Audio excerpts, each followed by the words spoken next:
একটি মেধাভিত্তিক সমাজ বিনির্মাণ করার জন্য।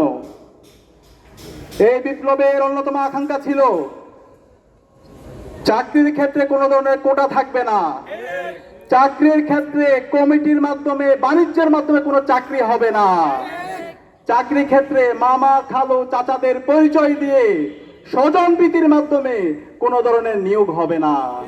কিন্তু আজকে খুবই দুর্ভাগ্যের বিষয়, আজকে জুলাই বিপ্লবের 2 বছর পরে নির্বাচিত সরকার আসার পর আমরা আশা করেছিলাম বিপ্লবের সে আকাঙ্ক্ষাকে তারা ধারণ করবে, কিন্তু আজকে আমরা হতাশ হয়েছি।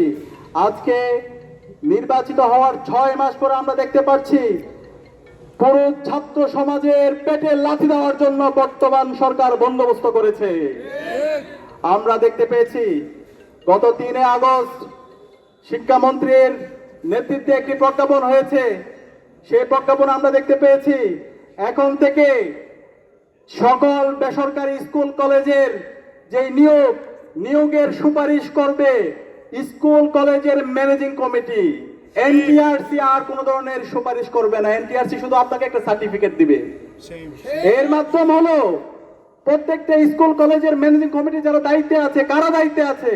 যারা ইতিপূর্বে টেম্পো স্ট্যান্ডে চাঁদাবাজি করেছে, দখলবাজি করেছে, সেই ছাত্র দল, যুব দল, বিএনপির বিভিন্ন পর্যায়ের নেতৃবৃন্দরা তারা আপনার থেকে টাকা নিবে, লক্ষ লক্ষ টাকা নিয়ে মামা চাচা খালো বিভিন্ন পরিচয়ে ওই স্কুল কলেজগুলোতে নিয়োগ দিবে।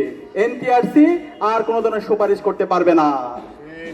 একটা জাতির জন্য লজ্জা, পুরো জাতিকে, শিক্ষা ব্যবস্থাকে, মেধাকে এই বিএনপি সরকার, তারেক জিয়া সরকার তারা ধ্বংস করে দিতে চায়।